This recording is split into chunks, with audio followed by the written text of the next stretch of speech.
Texas Southern University students and professors recently spoke out about Abigail Fisher, a former teen from Sugar Land who sued the University of Texas at Austin, claiming she was denied admissions to the school because she was white. They shared their thoughts and opinions on affirmative action and who really benefits from it. I think affirmative action is a good thing when it's based on social and economic status.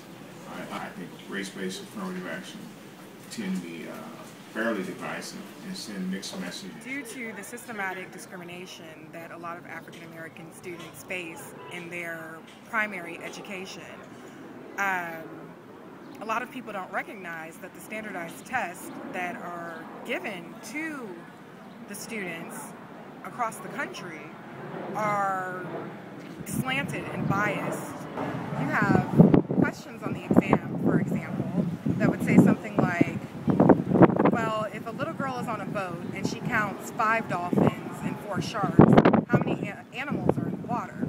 Which to most of us would seem like a simple enough question, but when you are a young girl who's had limited exposure and you come from a home that does not have a lot of money, you've never seen a dolphin, you've never seen a shark, you've never even been on a boat. So your first inclination is for your mind to be wrapped up in the actual theme of the question as opposed to the question that's actually being presented.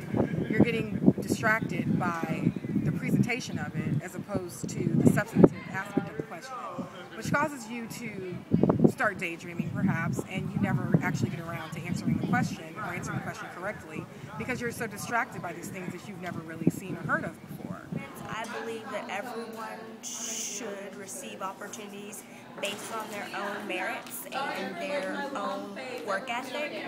Therefore, if it is not something that is necessary for them to, so to speak, get their foot in the door, then I believe that you should be responsible for your career or your education otherwise.